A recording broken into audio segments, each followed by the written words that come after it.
Peter Singer, in your 2001 article, Heavy Petting, you state that mutually satisfying sexual activities between humans and animals can develop. Please explain. I wondered if that one would come up. So firstly, it was a book review. It wasn't really an article. I was reviewing a book that discussed this issue. I mean, it is a fact that there is sexual contact between some humans and animals. And I was raising the question why we have such a taboo on this. Now, obviously, sometimes it involves cruelty and the infliction of power and dominance on an animal, and clearly I oppose that. But there can be occasions, I don't know, you know, it's a family program, how much vivid description you want, but... Go ahead. Okay, so... Speak for yourself! This is really interesting, by the way. I'm clearly not on American television tonight, because no American host would have said that. Okay, so here's an example. A woman has oral sex performed by her dog, okay? Brings new meaning to doggy style. I know women who've said that this is something that pleases them. The dog is free to do it or walk away. There's no dominance over the dog. Okay, that seems to me harmless. This is a trained dog, obviously. Well, it's her dog who enjoys doing it and sees that the dog gives pleasure to the companion who the dog lives with. You know, I don't see why we have a huge taboo. Peter, this is just weird. Yeah. It's just weird. It's not common, but is it wrong? Is the question, right? Jay, this is your territory.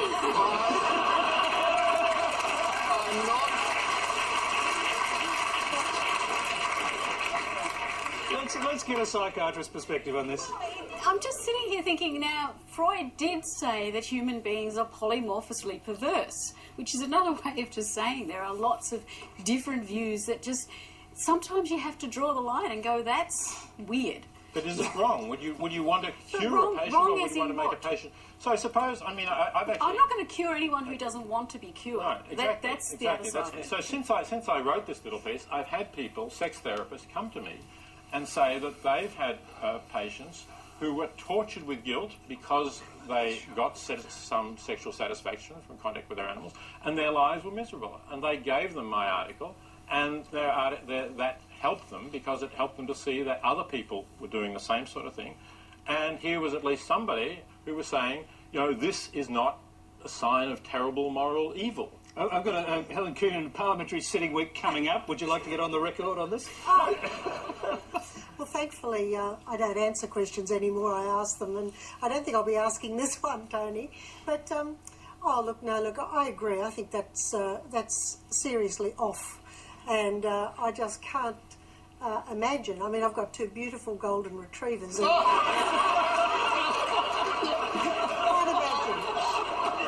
imagine. I thought your party stood for individual freedom.